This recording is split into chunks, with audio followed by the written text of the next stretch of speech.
even though he is disabled, we still do like to pick on him and have fun with him and things like that. There would be times where when he was coming up the stairs, I would be waiting around the corner. And then when he would come around the corner, I would jump out and scare him and he would do like a little meow squeak. He learned that from me. When I come down the stairs, sometimes he will be waiting and hiding. He's in plain sight, but he thinks he's hiding. And then he'll get down real low and then run right at me and just run right into my leg. And I really feel like that's his way of playing back and scaring me as well.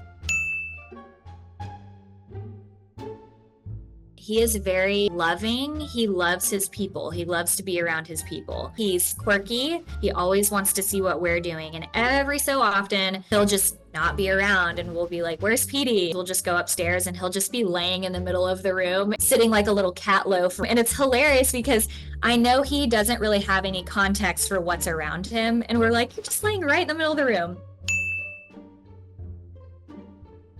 I think what I enjoy so much is that we don't just get to enjoy him, other people get to enjoy him. And the fact that he is disabled, we get to kind of break that stigma down that like disabled pets need homes too. They can function just as well as any other animal.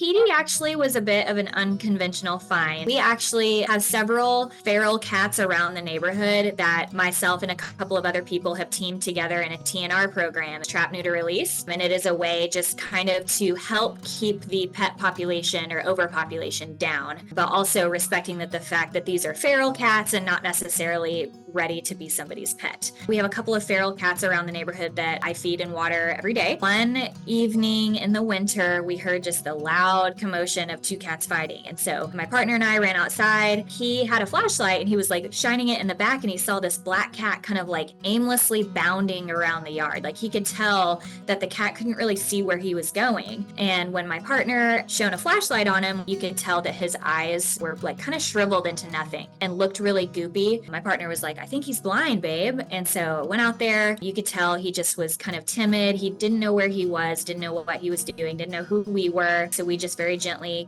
captured him and put him in a crate. And then the next morning took him to the vet, got his eyes removed because they said that they were beyond saving, got him neutered, got his shots. And then we had talked about putting him up for adoption. But then after a while, we just decided to keep him. He really started to trust us. And that's just beautiful in its own thing.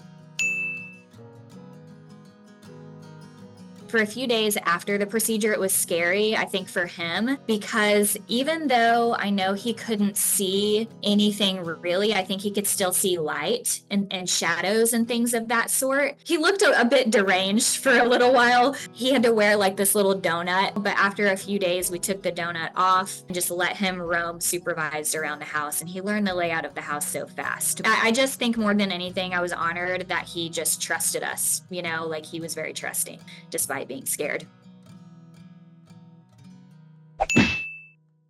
I grew up always having cats, and then I had a dog for a while who died very tragically. That was really difficult for me. He died 8 years ago, and I had not had a pet since. And then Petey just kind of like landed in our lap. I was like, okay, I feel like my dog, this is him telling me you're ready for another pet.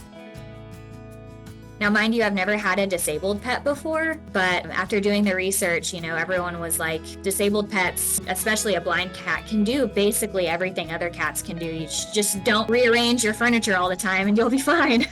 So we took on the challenge, and I think it was time.